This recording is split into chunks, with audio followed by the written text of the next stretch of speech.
I giorni in cui andavamo a sciare sereni e spensierati sono finiti, raga. Via con la sigla e ci vediamo subito dopo.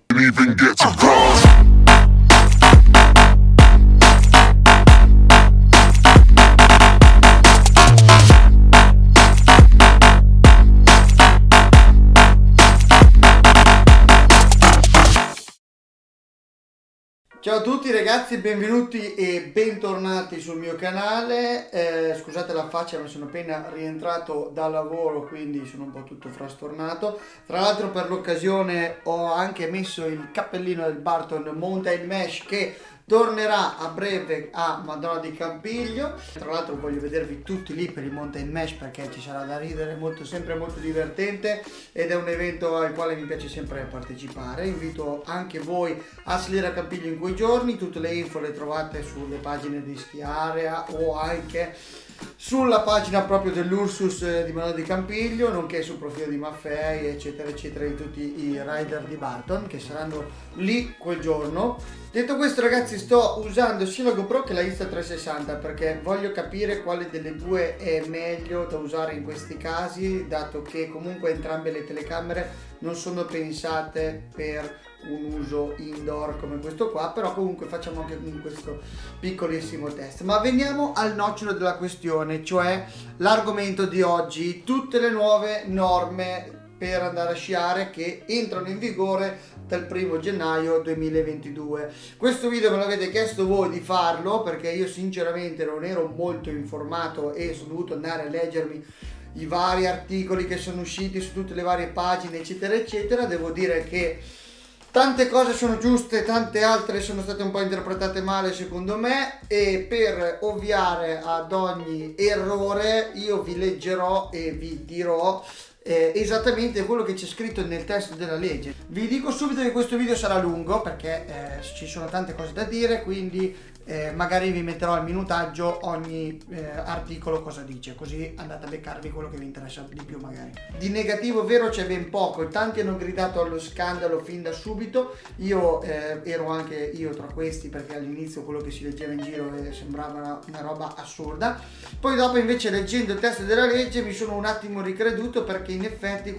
alcune cose quantomeno sono giuste, nel senso sono comprensibili.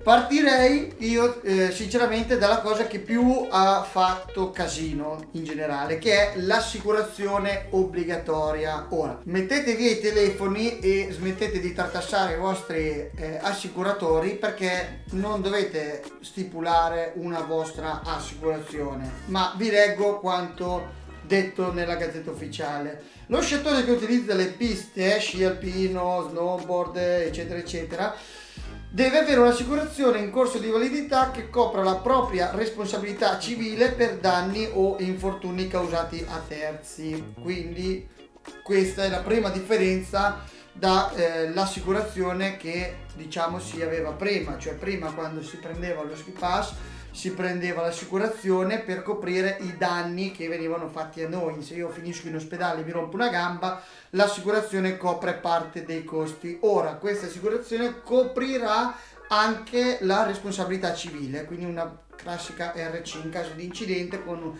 un altro utente della montagna, non diciamo saremo più allo sbando, ma saremo coperti da una assicurazione. Infatti è fatto obbligo in capo al gestore delle aree da sci di attrezzarsi e praticamente loro ci daranno nel prezzo dello ski pass anche obbligatoriamente questa assicurazione.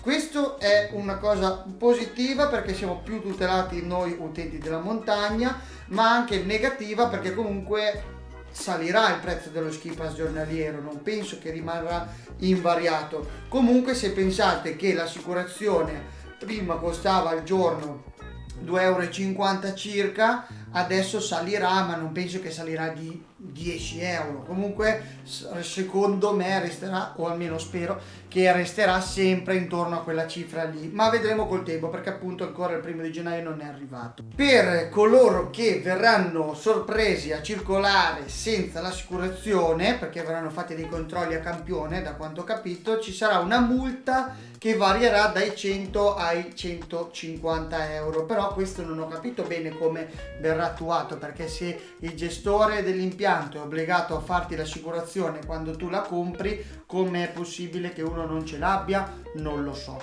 Da questa assicurazione sono esclusi sci di fondo, alpinisti, quelli con le pelli che salgono in salita, insomma tutti coloro che comunque lo ski pass non lo comprano. Cosa numero 2.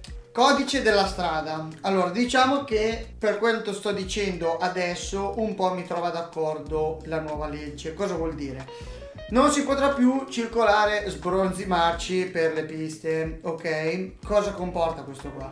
Verranno fatti dei test alcolemici, il limite da non superare è lo 0,8, e questi campioni a caso, da quanto scritto nella legge, dicono che verranno fatti quando uno sembra sbronzo. Praticamente se tu mentre sci sembri ubriaco, può darsi che ti fermano, ti facciano l'alcol test, e se così fosse, cioè nel senso, se tu sei sbronzo ti ritirano lo ski pass e ti danno una multa che varia da 250 a 1000 euro. Praticamente vi fanno il test del palloncino, raga. Inoltre faranno anche dei test a campione per la tossicodipendenza, quindi occhio a voi che fumate i cannoni, se via che vi vedo. Un attimo, si è fermata Insta360.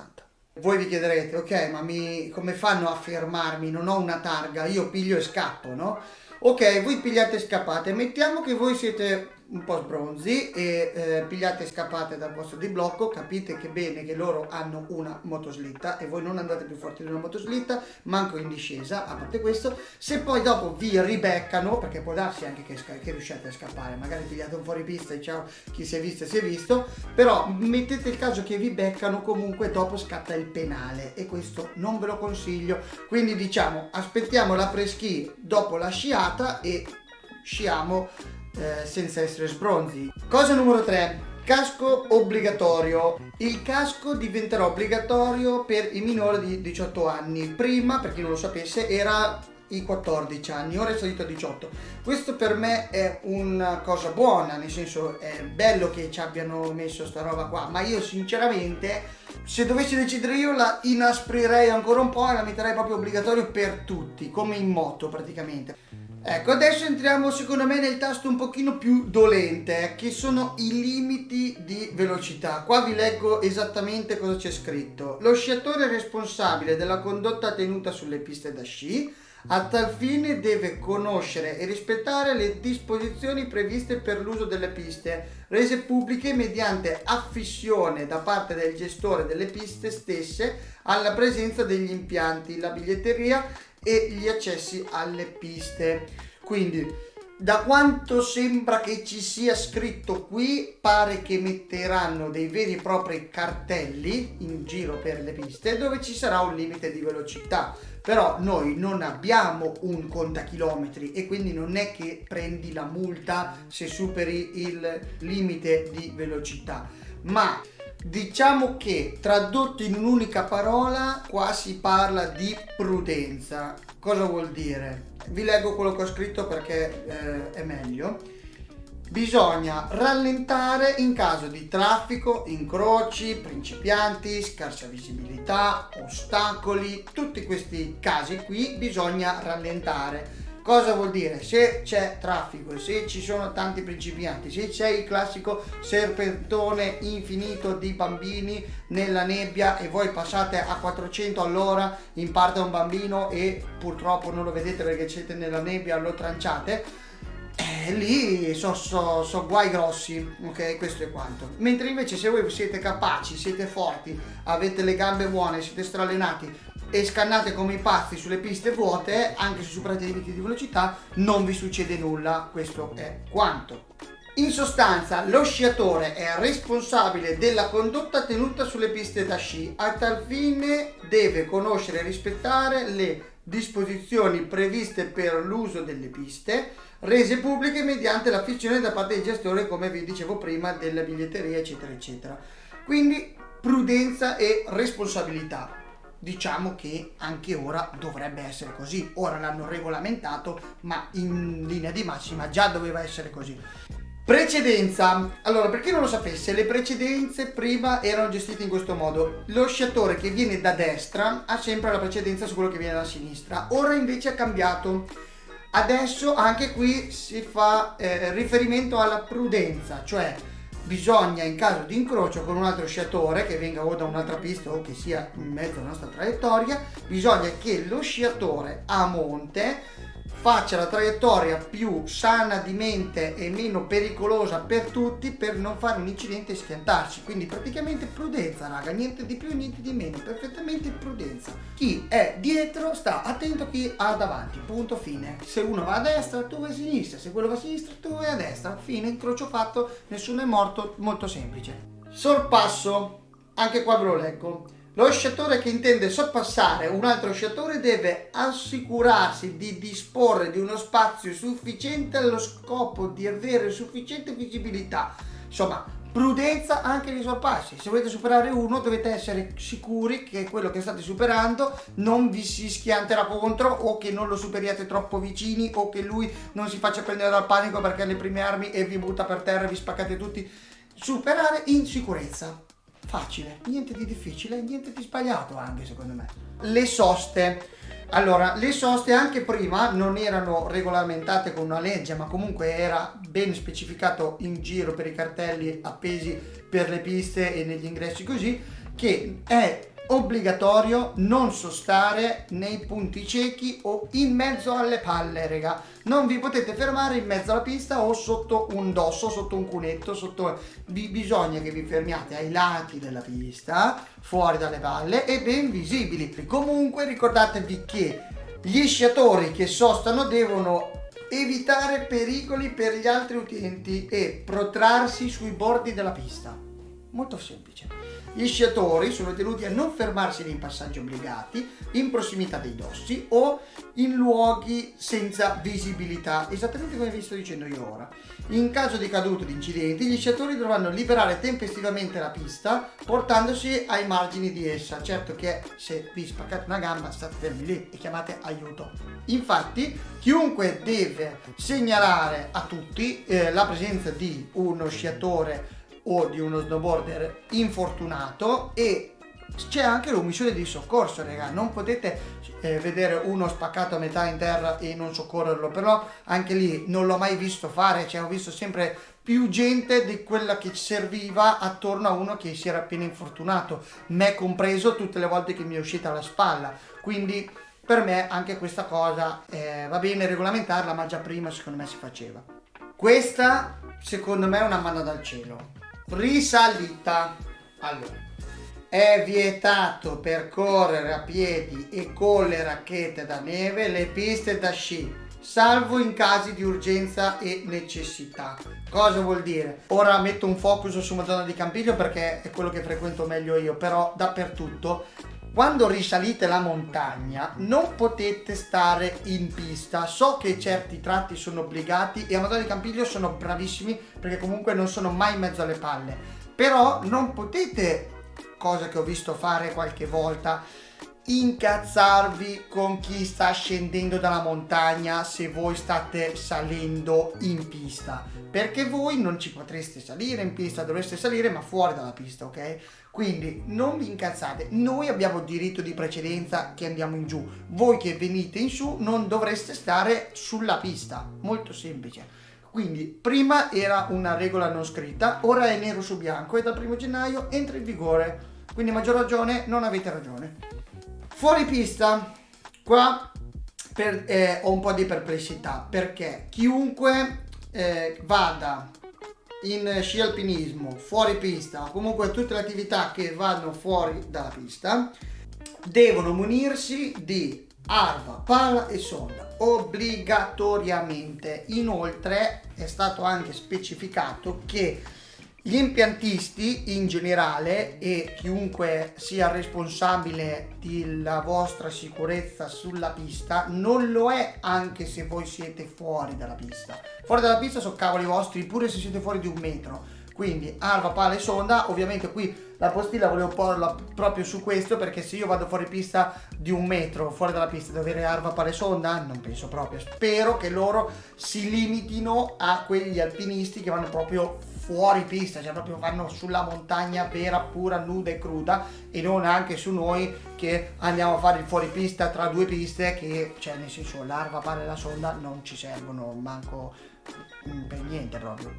Altra cosa interessante, questa l'ho inserita anche se non è una cosa che diciamo va ad inficiare sulla nostra giornata di sci, ma è solamente una cosa fica che hanno messo in questa legge, che a me piace un sacco, che è la valutazione degli impianti. Ve la leggo perché è interessante. Con l'obiettivo di qualificare sempre di più l'offerta turistica nel campo degli sport invernali, i parametri di cui al comma 1, che andate a vedervelo se vi va, comunque ho messo tutti i link in descrizione, dovranno considerare le condizioni generali degli impianti e delle piste e la loro sostenibilità ambientale. La griglia di valutazione dovrà prevedere 5 categorie di qualità, da un fiocco bianco a 5 fiocchi bianchi. Quindi diciamo che se dopo gennaio voi vi trovate sui vostri impianti dove andate più spesso dei fiocchi bianchi da 1 a 5,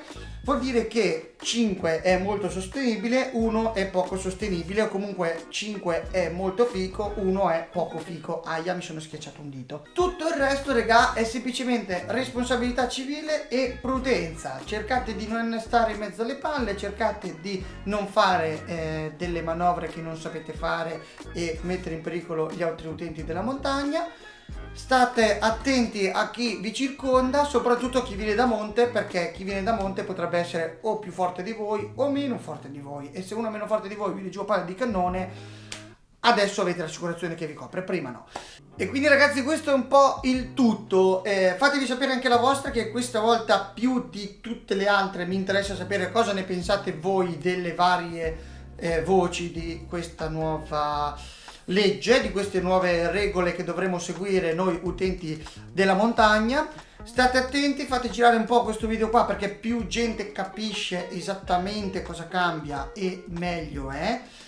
La cosa dei fiocchi di neve per gli impianti mi piace un sacco, spero presto di vedere una classifica, tipo una tier list degli impianti più sostenibili o degli impianti più all'avanguardia sotto l'aspetto ambientale che abbiamo in Italia. Sarebbe interessante, potremmo anche valutarla. Spero di avervi chiarito un po' le idee.